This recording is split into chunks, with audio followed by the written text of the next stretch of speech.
Zainab Harake nagsalita na sa kinakaharap nilang issue ni Melvin Protasio. Ang 11 years na pagkakaibigan nila Zainab Harake at Melvin Protasio na akala ng iba ay hindi matitibag ay tuluyan nang gumuho. Goodbye best friend na nga ba? Yan ang tanong ng mga fans ng Team Sebi. Naglabas ng saloobin si Zainab Harake sa issue niya sa kanyang ex-best friend na si Melvin Protasio. Anya, solid ako maging kaibigan, solid ako magmahal, at solid ako mag-alaga. 11 years na tapon dahil sa inggit at galit sa puso mo na hindi ko malaman anong ginawa ko para gantuhin mo ko. At the end, alam kong panalo pa din ako dahil wala akong ginawang masama o mali para makasakit sa'yo. Now, I'm out. Sa post pa lang ito ni Zainab Harake ay tila tinuldukan na niya ang pagkakaibigan nila ni Melvin Protasio. Naglabas naman ng statement ang manager ni Zainab Harake na si Jay Isidro tungkol kay Melvin Protasio. Anya, ngayon lang kami magsasalita para na din sa ikakatahimik ng lahat at para na din sa katahimikan ni Zainab Harake sa walang sawang paninira sa kanya ng ex-best friend niyang si Melvin Protasio. Hindi na siya part ng Team Sebi at ibang mga Barbies na nakakasama niya sa kaliwat kanang isyong dinadala niya nila kay Zainab. Money issue sa mga fans ni Zainab, paggawa ng kwento, paggawa ng mali sa ibang members ng Team Sebi. This is for safety only, para kung sakaling may magawa pa siya sa iba, alam niyong out na si Zainab at ang Team Sebi sa kanya. PS, pati mga batang fans hindi mo pinalagpas.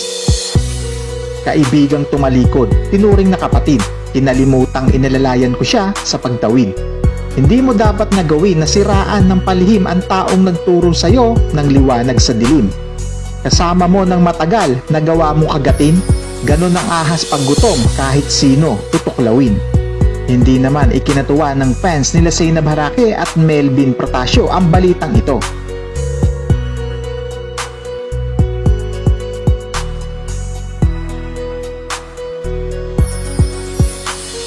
Kaya naman marami ang nagtatanong kung ano daw ba ang tunay na dahilan sa issue ni Zainab at Melvin. Eto na nga, napapabalita kasi na etong si Melvin Protasio ay nangongolekta ng donasyon sa mga fans ni Zainab Harake para sa ipamamahagi na tulong sana ni Zainab Harake. Pero sa bulsa naman niya pala napupunta ang perang nakokolekta niya. Kaya naman nang makarating ito kay Zainab Harake ay nagalit ito dahil ginagamit niya ang pangalan ni Zainab Harake sa maling paraan para magkapera. Nasa 700,000 subscribers na si Melvin sa kanyang YouTube channel. Bakit hindi na lang siya mag-daily vlog para kumita na kahit medyo konti ang views ay galing naman ang kinikita niya sa malinis na paraan? At ang isa pang dahilan nga dito ay ang pagtataray nito sa iba pang Team Sebi. Alam naman natin na dikit ni Melvin si Zainab, kaya naman naging mapagmataas ito sa kanyang mga kasamahan. Kumbaga, ginagamit niya si Zainab Harake para sundin ito ng mga kasamahan niyang Barbies.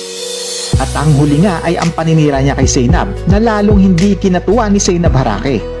Kung totoo man ang mga kumakalat na balita na ito, ang masyadong naapektuhan dito ay si Zainab Harake dahil nga kasama niya si Melvin nung hindi pa siya nakikilala at sabay nga nila inabot ang pangarap nila na magkasama at bigla na lang siyang ilalaglag ni Melvin. Diba ang sakit nun para sa part ni Zainab Harake?